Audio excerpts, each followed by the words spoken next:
What's going on? What's going on? Brutus here, bringing you another 10v10 style tournament recap. It's not even, actually, I shouldn't even say tournament, I apologize. Just a 10v10 scrimmage between ASAP Army and North Watchers. A friendly 10v10, if you will, put together at the last moment, you know, like really short prep day, really short battle.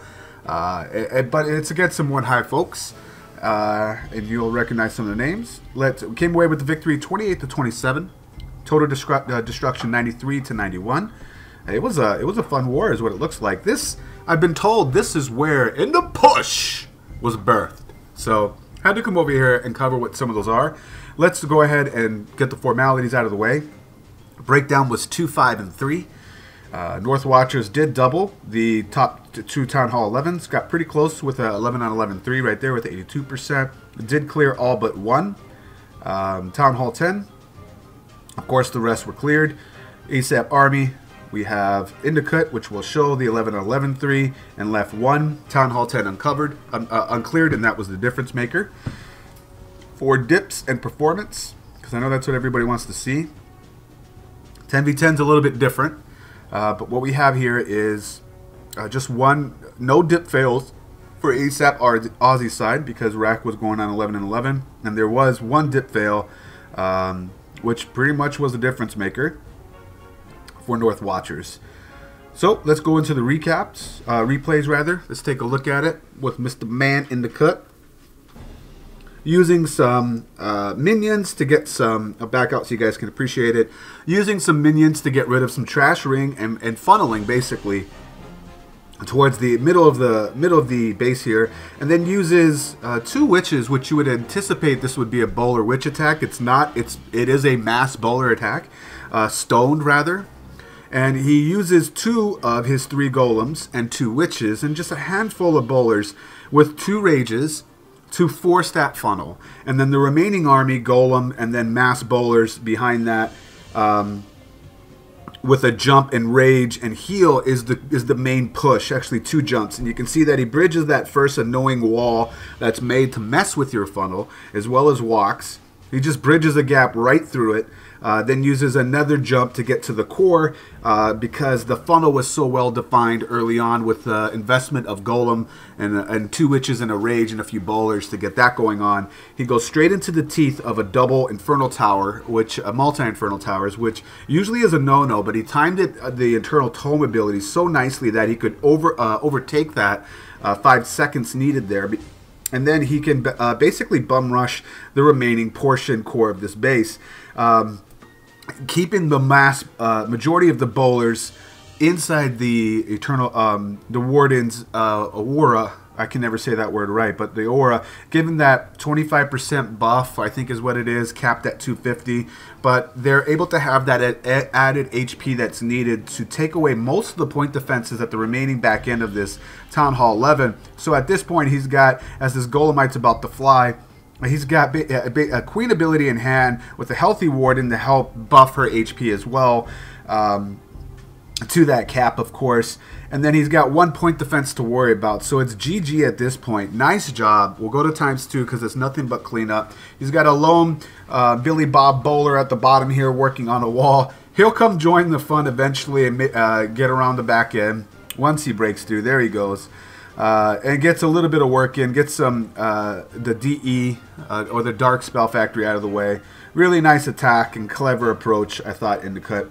We'll get out of here, and then let's look at some of that sweet, dirty 10-on-10 action. We have Giani with 2 of them in this war, done very differently, and I thought they were perfect to talk through and put on because of the recent video that I'll put out there, if not out there already, talking about like how you decide when to go for a walk, use Valkyries, or use a shattered entry at the Town Hall 10 game. This one was nice. He used the Queen all by herself with ability to just clear away some defensive structures that support the Lalo portion of this raid for pathing, and then he uses some minions and baby dragons to funnel the BK with Valkyrie straight in here because it's a Hound Loom combination, so he busts out the Valkyries to get the Infernal Tower, and the air defense. The BK gets that, plus the queen, and then the hound is remaining, and he has archers for that to drag it down way to the bottom here, and you'll see that it put down an archer to drag the hound way down there.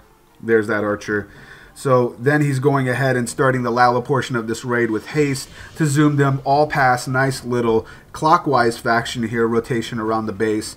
I just thought it was very clever and well-placed spells about how long he holds his freeze, as well as specifically the back-end heal, which you'll see that he ends on a wizard tower, which is why he holds it for so long.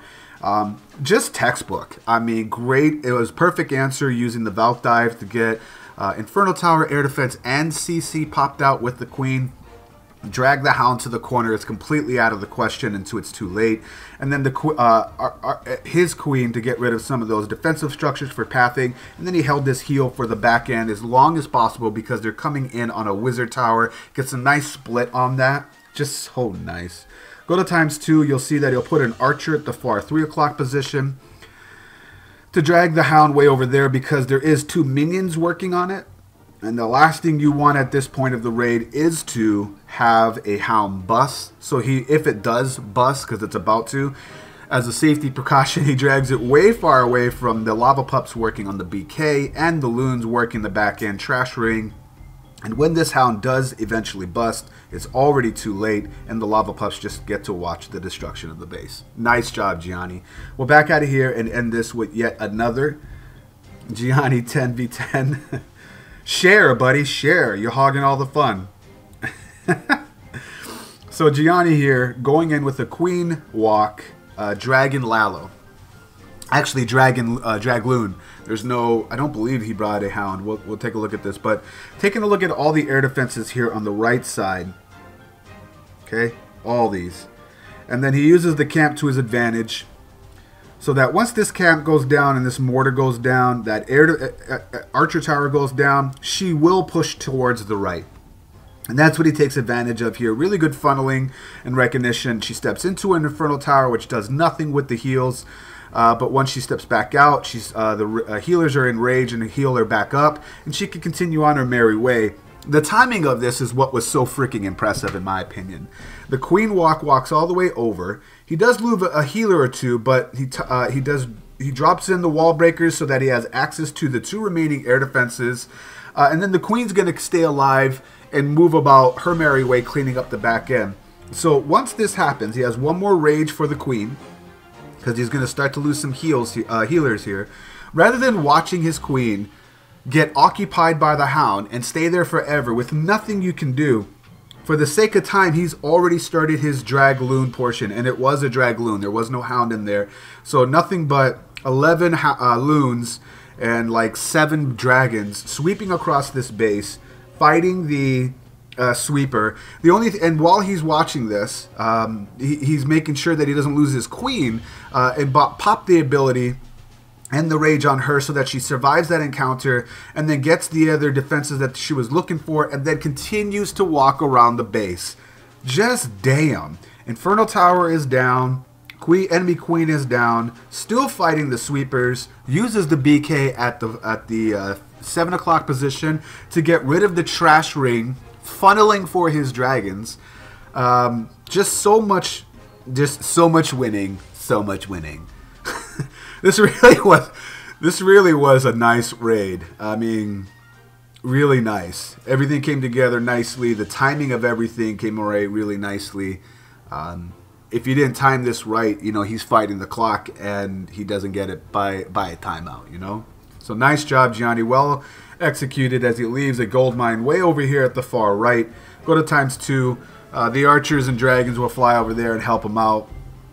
Really nice raid. Great job to everybody representing One Hive ASAP Army against North Watchers, which looked like a lot of fun for a war to have. Very short scrimmage style. Once again, it's Brutus reminding you got to be better than a double. And now we'll check you next time. In the push!